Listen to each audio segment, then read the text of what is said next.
Well,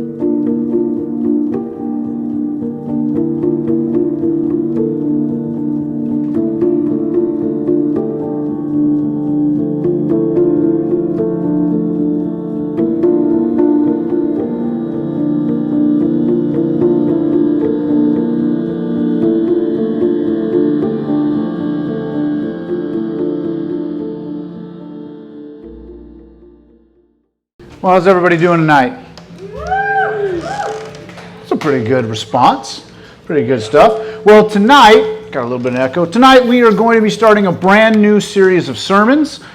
We just finished up on the 7 titles of Jesus from John 1, and we're continuing in John through the next few chapters as we look at the signs of John. And John wrote these signs. He tells us later on in his book that I wrote these signs so that you will know that Jesus is the Son of God and Jesus is the Messiah. And so we are transitioning from seeing the titles of God and their significance to the signs of John and what they mean for Jesus. So tonight, if you have your Bibles, go ahead and open up to John chapter 2, and we'll begin reading in verses 1 through 12 in just a moment. As you turn, I want to tell you a story, and don't tell my wife. You know it's going to be good if a pastor starts with that. But a few years ago, my wife and 2 other ladies here at the church that were working in our children's department went back to Nashville for a conference, for a children's ministry conference. And as they were there, they were trying to find unique places to eat. And they didn't get lost, but they did get turned around. And they got turned around and were trying to figure out how to get back. And finally, they were looking at their phones and they were trying to pay attention to the road signs and the street signs and all different things like that. And they finally found where the restaurant they wanted to go to was. It was up and they just needed to turn left, and it was right there just down the street when they turned left. So they go up, they turn left on the street, and quickly they realize it's a one-way street, and we turned the wrong way. And so they are going down the wrong way of the one-way street. Now, I'm going to stop the story there because there's no more need for embarrassment or silliness. She is my wife. I need to protect her. But I tell you all of that because they missed the signs. Or if they saw the signs, they didn't think it applied to that particular street.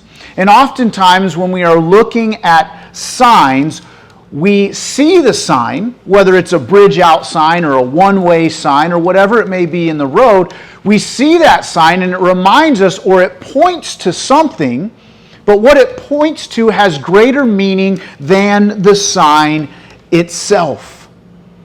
And so when we see a sign, it's not just enough to read the sign and go, hey, there's a sign, that's cool. It's read the sign, heed what it says, because you believe of what is going to happen. That if you turn the wrong way on a one-way street, you're in trouble. If the bridge is out and you ignore it, you're going to drive off a bridge. Or if the speed limit says 75 and you're doing 85, you might get pulled over and get a ticket. The signs are there to point to something that is greater. And that's what I want us to keep in mind as we go through this series. Signs point to a greater meaning. It is not enough to just simply believe the signs. We must believe and find the deeper meaning within the signs. In fact, Jesus many times spoke against following him for just his signs. He would rebuke the people of Israel or wherever he was at, and he would tell them many times, why are you coming to me? You're only here to see me do my works or my miracles. Why don't you understand what I am trying to say? And so we need to understand that while these signs point to Jesus, we need to dig deeper and find out what the true interpretation of the sign is. And so tonight we're going to begin that series as we look at the deeper meanings of the signs that point to Jesus as the Messiah, as the Son of God. So let's begin or I should say continue, by reading John chapter 2, verses 1 through 12. It says this, "On the third day," now this is the third day after Philip and Nathanael joined him. Just want to make that note. "A wedding took place in Cana of Galilee. Jesus' mother was there, and Jesus and his disciples were invited to the wedding as well. When the wine ran out, Jesus' mother told him, 'They don't have any wine.' 'What does that have to do with you and me, woman?' Jesus asked. 'My hour has not yet come.' And then his mother tells the servants, 'Do whatever he tells you.' Now 6 stone jars had been set there for Jewish purification. Each contained 20 to 30 gallons. 'Fill the jars with water,' Jesus told them. So they filled them to the brim, and then he said, 'Now draw some out and take it to the head waiter.' And they did. When the head waiter tasted the water after it had become wine, he did not know where it came from, though the servants who had drawn the water knew. He called the groom and he told him, 'Everyone sets out the best wine first. Then after the people are drunk, the inferior. But you have kept the fine wine until now.' Jesus did this, the first of his signs in Cana of Galilee. He revealed his glory, and his disciples believed in him. After this, he went down to Capernaum together with his mother, his brothers, and his disciples, and they stayed there for a few days."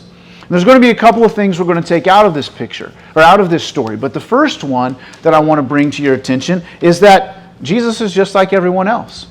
If he gets invited to a wedding, he goes. In fact, the next 2 weekends, I've been invited to weddings, and guess what? I'm going to go. They're both out of town. I'm actually doing one, and the other one I'm just going to be a guest. But Jesus is just like everyone else. He would attend social events like weddings and dinners whenever he was invited. Wherever he was invited, he would show up and go. Now, sometimes it got him into trouble, because it would be with sinners or tax collectors or people that the Sadducees and the Pharisees didn't approve of him eating with, and they would condemn him for it, but Jesus didn't care. He was there to minister to the sick, to the sinners, so that they could grow in him. But in this particular case, we see that as Jesus attends this wedding, his first miracle of his ministry takes place. So, what can we pull from this story? The first thing we need to pull is the problem. What is the problem of the story? The wine ran out. They were out of wine. Okay, big deal. It's just wine at a wedding. Well, that might be a big deal. Some of you may have wine at your wedding and you don't want to run out. But for the people of Israel, it was even something greater. Because this wedding was a 3-day to a week-long festival. And it was very important. It was the biggest moment of their lives, the highlight of their lives. Many of them lived impoverished lives. They had been under captivity for hundreds of years. Now they were under Roman rule, so there wasn't a whole lot that they had to look forward to. But it was during this time that the families would save up so that the bride and groom could act like a king and queen for a week. And that wine symbolized happiness, provision of the groom for his future bride and all of his guests. And it was like he was blessing the people that were at his wedding like a king would bless the people underneath him. So it was a big deal. If you ran out of wine, it was an embarrassment. And in fact, there have been cases recorded where when people ran out of food and wine at their weddings, people would sue them for not having enough wine and food at their weddings during this period of time. Seems crazy and bizarre to me, but that is what they did. It was a huge thing for them. But there's a deeper meaning for the wine running out. You see, wine was often used in the Old Testament and in the New Testament to represent joy, or the joy that was in life.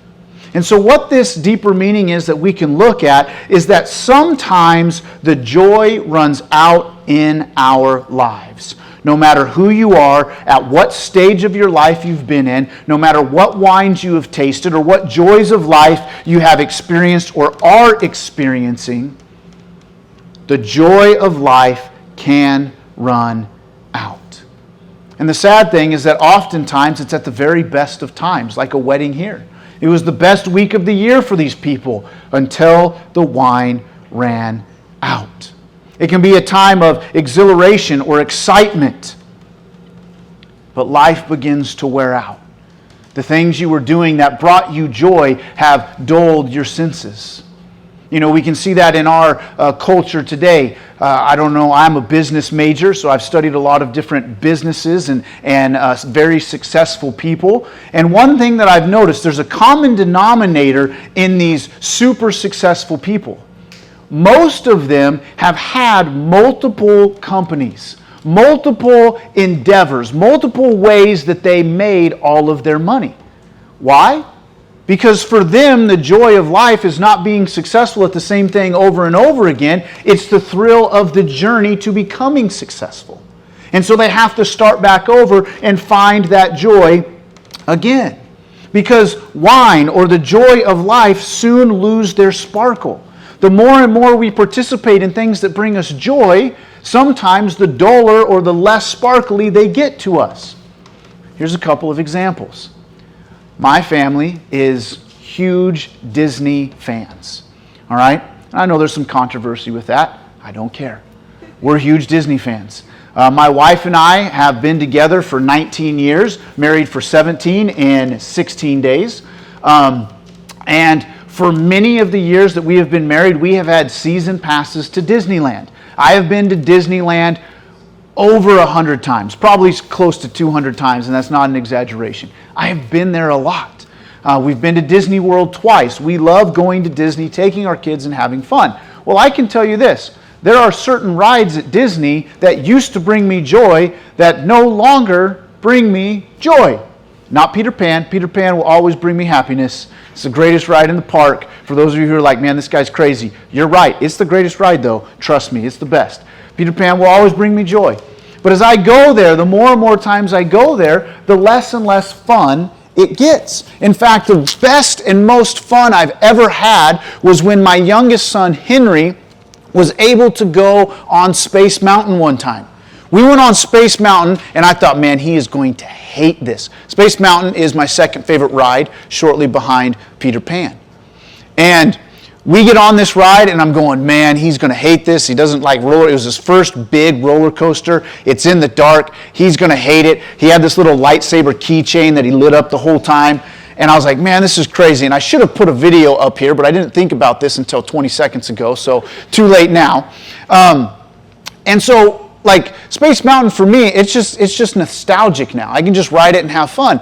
Well, when I rode it with my son, his first time riding a major roller coaster, he was squealing and laughing with joy. We rode it 7 more times that day, and it was fantastic riding it with him. But even afterwards, after the 7th time, he goes like this. I go, you want to ride it again? We have one more Fast Pass. And he goes, nah, I'm good. So that joy, that first time had begun to wear down. Sometimes our joy wears out, even when things are going well. Another example, I love steak. All right? I love any kind of meat, really. And I love eating a good ribeye or a good New York. The best steak in town is in my backyard. And if you don't believe me, go buy a steak, come over to my house, I'll cook it up for you, and I'll prove it. All right? I'm a man of my word. I'm not just spouting out lies out here. I wouldn't do that to you. Best steak you want in town? Go get a steak, bring it to me. Make sure you bring me one. There's a fee for cooking for you, all right? But I'll light it up. But I love steak. But if I had steak 365 days a year, that joy of those delicious steaks, while it's not going to dwindle, I'm going to get pretty sick of steak. And the joy for eating that steak is going to dwindle. And so we have a problem. The joy of life, no matter how successful, no matter how happy, no matter how great things are going, can dwindle in our life and run out, much like the wine at this wedding. So what is the solution? Well, that's our second faith lesson of the evening. The solution. Mary knew the solution for the wedding and for us. For the wedding, Mary knew just what to do. She goes to her son and she says, hey, they're out of wine. Now here's what I love about this, all right? There's no question there. There's no like, hey, can you do this for me? There's none of that. It's just like a statement with expectation. Hey, they're out of wine. And we can tell by her reaction here in just a moment that that's exactly what it was. And I love it. I think it's great. I think it's fantastic. But she goes, hey, they're out of wine. And Jesus responds, I almost read the wrong passage. Jesus responds, what does that have to do with you and me, woman? Now, I know we all giggle and we all fun, and I read it that way on purpose. But the truth is, and I just want to step aside for a side note, freebie here. This word woman, when you look at the actual translation of the original language, is not like, woman, get in the kitchen and make me some food. That's not what he's talking about, okay?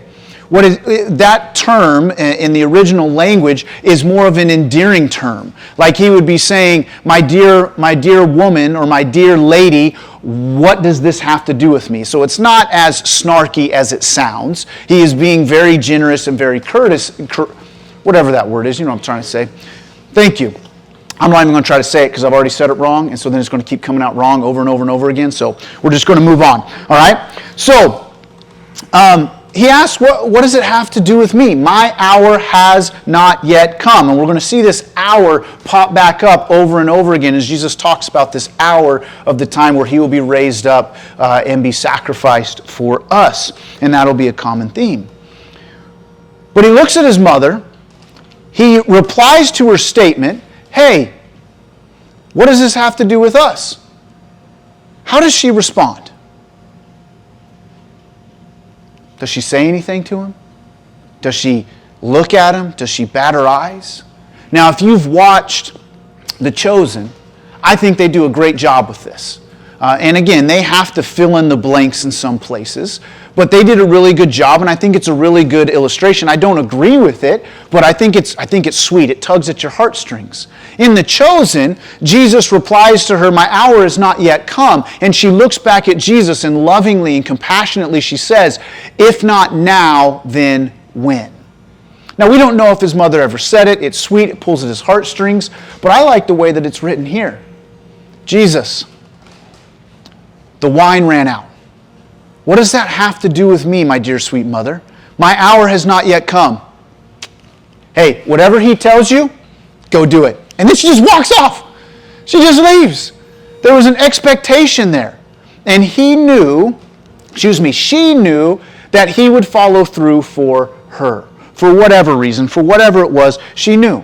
She knew who Jesus was. Did she know what he was going to do? No. I don't think that she knew that he was going to create wine out of water. I don't think she thought that he was going to do much, but she knew he could help. And as far as his time being right, I think it's a lot of mother's intuition. Number one, she knows who her son is. Number two, when she looks at her son, he's got 4 new friends hanging out with him who are going to be his followers, his disciples. And I think she realizes, hey, things are about to get started, so why not tonight? And I don't think that for one moment Jesus was asking that question and that his mother forced his hand to act early. I think he knew exactly why he was at that wedding, that he was going to perform this miracle. But he was responding to his mother in a way any young boy would respond to their mother. And she responded like most of our mothers would. Hey, you're going to do it anyway. Hey, do whatever he tells you. Okay? And it's just a beautiful, beautiful picture of how they interacted. Do what Jesus says. And Jesus turned the water into wine. He made approximately 120 to 180 gallons of water. But again, there's that deeper meaning. What's the solution to the loss of our joy? Well, the first thing we need to look at is what did he turn the water into wine in? The vessels. The vessels were pots of purification. They were used for ceremonial washing and cleansing. They were a very religious people. And in order to do so, in order to be a part of any religious ceremony, they had to be ceremonially clean. So if you are a young lady and it is that time of the month, you are considered unclean, and then you have to wash to become ceremonial unclean. If you've touched a dead animal, you have to wash to become ceremonially clean. If you have done anything that has made you unclean in the eyes of the Jews, you use those to wash. They were made to be used for religious rituals, right?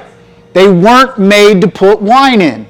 This would be seen as a horrible sin against the law in the religious leaders' minds. But what Jesus is showing us in this is that the old rituals which they lived by were now dead, and he was bringing about new way of life and new life. You see, Jesus was showing us that it is he who brings joy to our life. And he's going to bring it in abundance, and it's going to be overflowing.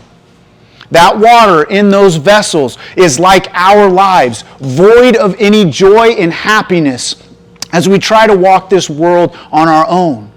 But it is Jesus, when he comes and he enters into the picture, that joy is brought in. As he changed that water into wine, he brought the joy into our lives, and it's symbolic of that. In fact, in John chapter 15, verse 11, Jesus says, I have told you these things so that joy may be in you and your joy may be complete.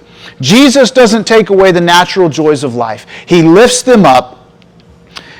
And he enables them to make them more joyful in our lives. Yes, there are times of sorrow as a Christian. Yes, there are times when God's grace seems distant. But overall, a life as a Christian is one that is full of joy, given to us by our Creator. But this miracle, this sign, teaches us that as humans, the joy, the wine, can run out at any time. But Jesus will bring us joy. He will fill us with all that we need. Now this passage, while it has a personal message, that deeper meaning of the wine and the picture of the wine and the joy of life, it also has several messianic implications. This whole sign is put here to show us that Jesus is the Son of God, that he is the Messiah. And the first one is this. The first thing we see is that a Jewish wedding symbolizes the Messianic kingdom. And we see that throughout Scripture. We can flip first to Isaiah chapter 62, verses 4 through 5, and it's talking about Zion's restoration. And it says this, "You will no longer be called deserted, and your land will not be called desolate. Instead, you will be called, my delight is in her. Your land is married. The Lord delights in you, and your land will be married. For as the young man marries a woman, so your sons will marry you. And as a groom rejoices for his bride, so God will rejoice over you." It shows us that Jesus is going to rejoice over us as when we get to his kingdom, as a bride or as a groom would rejoice over his bride. And so that symbol we see there in Isaiah chapter 52. We also see Jesus bring it back up in Matthew chapter 22, verse 2. He says this, "The kingdom of heaven is like a king who gave a wedding banquet for his son. He sent out his servants to summon those to the banquet, but they did not want to come." He tells us, what? The kingdom of heaven is like a wedding banquet. What does that banquet look like? Well, we can flip to Revelation chapter 19 and see the fulfillment of this wedding banquet. Chapter 19, verse 7 through 9 tells us of a wedding or a celebration in heaven. And what does it look like? Verse 7, "Let us be glad, rejoice, and give glory to him, because the marriage of the Lamb has come, and his bride has prepared herself. She was given fine linen to wear, bright and pure, for the fine linen represents the righteous acts of the saints. Then he said to me, 'Write, Blessed are those who are invited to the marriage feast of the Lamb. He also said to me, the words of God are true. This theme that we see of this wedding representing the millennial kingdom shows us that Jesus has a wedding feast for us. Yes, he was here in chapter 2 as a guest of a wedding to begin his ministry. But at the end of his ministry, at the end of his job, he will be the host of a wedding and a wedding feast where the church, his bride, is reunited with him, the groom, and we celebrate in that marriage supper of the Lamb. And it's going to be a great time of rejoicing.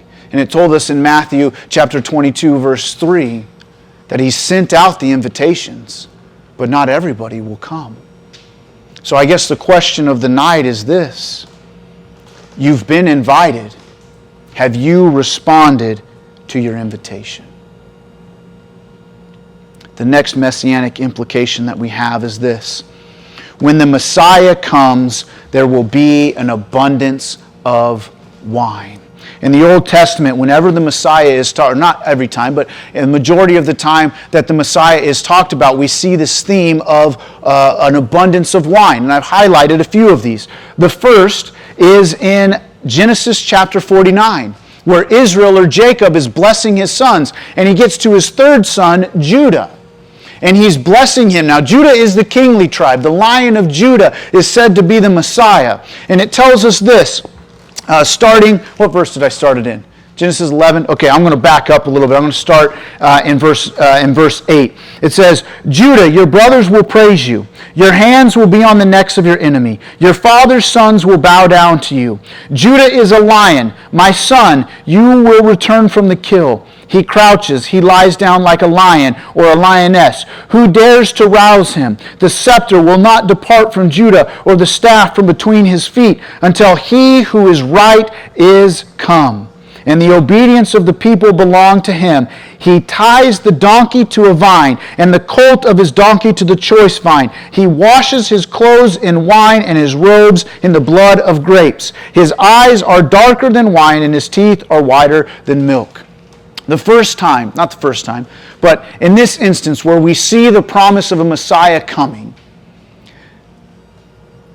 Israel, or Jacob, is blessing his son, and he says this weird sentence in verse 11. You can tie your donkey to a vine, you can tie the colt of the donkey to your choice vine, and you can wash your clothes in blood. Now that seems really weird. What is he talking about here?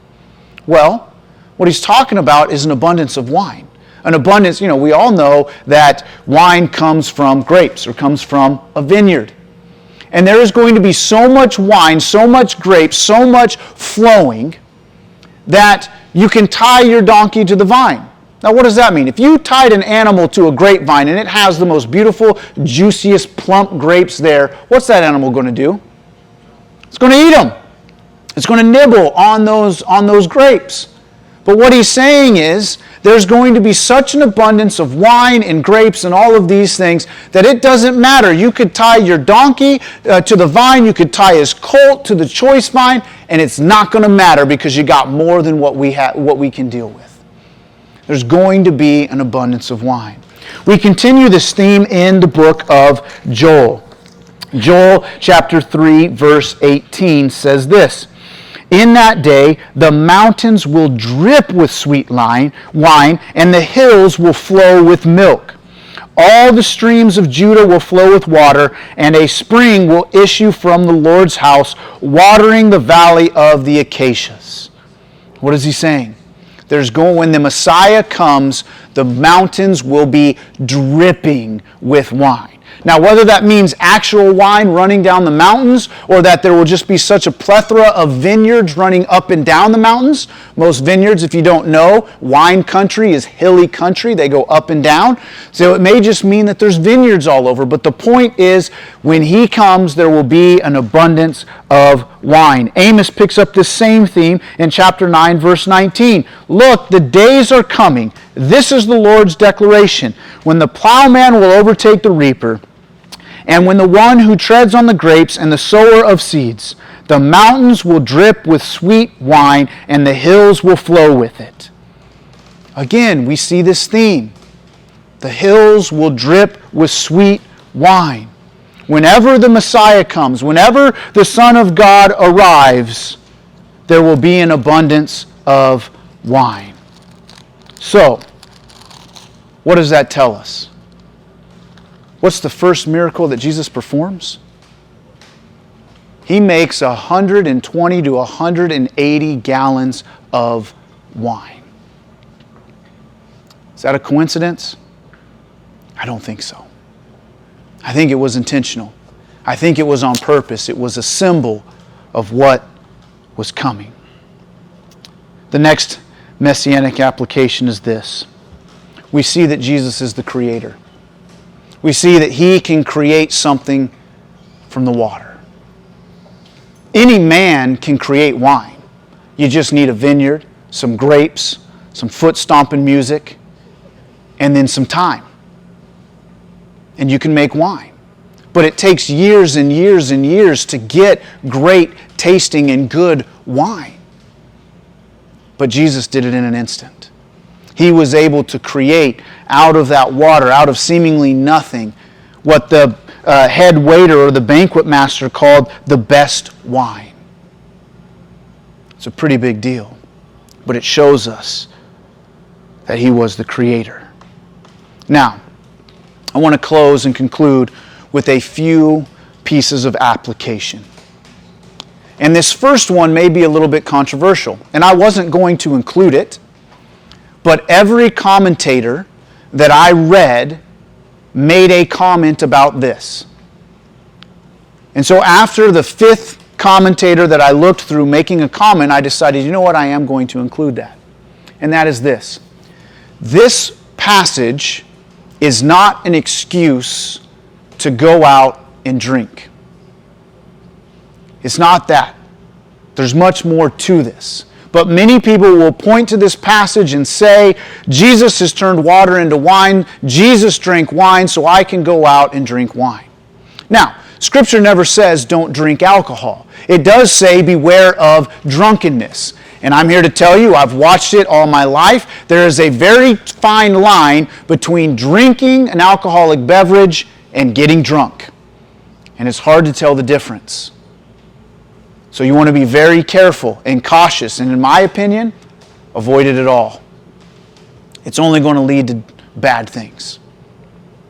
In fact, one of the commentators, he wrote that after preaching on this particular passage, a man came up to him and said just that. And he goes, Jesus drank wine, Jesus turned water into wine, so that means I can go and drink because I want to model my life after Jesus. And the pastor wisely looked down at him and said, well, do you model Jesus in every other aspect of your life? It's a pretty bold statement, but it's one that hits true. But then he flipped over to Luke 22, verse 18. And he said, you want to follow Jesus? You want to model in His image?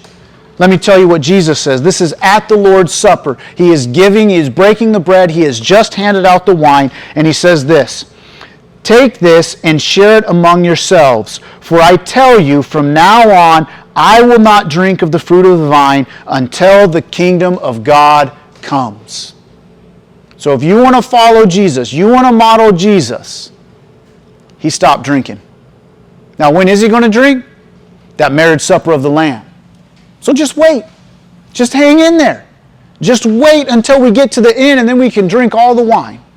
And it's going to be great. That's one of my dad's favorite things about the millennial kingdom of God. He's like, hey, I get to drink wine. And he's excited about it. I don't know if I'd get excited about it, but hey, you never know. All right? So let's just wait till the end. The next thing is this. Next point of application. We need to follow Mary's advice to the servants. Mary looks at the servants and what does she say in John chapter 2 verse 5? She says, do whatever He tells you. That's the way we need to live our Christian life. He's given us an invitation. We need to respond to it. He said, hey, I died on the cross, paid for your sins. If you just accept my invitation, you can join me in this great marriage feast. And we need to respond to that invitation. But even in this life, that's the first step. He's going to ask us to do things that seem difficult, that seem hard, that don't make sense. I'm sure that these servants were sitting there and going, we're trying to make wine. Why do you want water? And then what does he tell them right away? Fill them with water. Now scoop some of the water out and take it to the headmaster, and he's going to think it's wine. They're probably going, this guy's nuts. But they did it. They followed through, and the miracle came true. Because here's the thing. We play a role in God's plan for our lives and His overall plan for this world. And I believe that with 100%. Number one, we have to respond to His invitation. And number two, He's going to ask us to do things, and we've got to step up. When we look at every single one of these miracles that we go through, I'm going to make a point of pointing this out. Every single one of Jesus' miracles that He performed, I'm pretty sure it's every single one. Maybe I missed one. There is human responsibility attached to each of them. God didn't just make things happen. He said, you need to fill the pitchers with water. You need to scoop some of the water out and take it to the head waiter.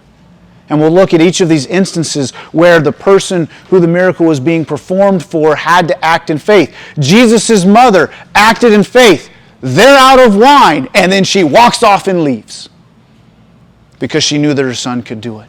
There was a human element to what God has for us. The next is this. Jesus saves the best for last. I love what the banquet or the head waiter says here. He says, everyone else sets out the fine wine first, and then after the people are drunk, after their senses have been dulled, they bring out the inferior wine so that no one knows the difference. But you have brought out the best. Our world often plays that way. They bring out the pleasures of life and they only show you the best parts of it. I mean, look at any alcohol commercial on, I'm not trying to harp on alcohol, it's just a coincidence, okay? Look at any alcohol commercial out there today. What do you see? You see a bunch of people, half-dressed, dancing around, having a good time with Bud Light, like watered down, I don't know what that is. And they're having a great time. What they don't show you is the next day when they've got a hangover and they're stuttering around and they got to drink god-awful things to get rid of the hangover and the unwanted activities that have gone on that they don't remember they've done, and they're on their Instagram or on their social media looking at all these things going, I did what? This is crazy, and all of that regret. But that's the way the world does it. They put the best up first, and then once you experience and you enjoy it for a little while, eventually it dissipates and it goes out. But that's not the way it is with Jesus. Yes, this world is going to be tough. Yes, this world we're going to face struggles and trials, but He will bring us joy, and we have the hope to look forward to the marriage feast of the Lamb. Because we have that hope. But now for our last point of application, we need to circle back to the question I asked earlier. Have you responded to your invitation? Jesus has given us an invitation to a wedding. He gave it to us stained with His blood as He died on the cross for us, as He rose again, defeating death so that we wouldn't have to face it. And He sent that invitation out. The fact that you are here tonight, you have received that invitation. The question is, have you responded to His invitation? Because there is a great marriage feast in the sky that is coming for us, that Jesus has invited you to. But if you do not put your faith in Him, and you do not respond to that invitation, you will be cast by the side because you chose to not attend the feast. Let's bow our heads in prayer.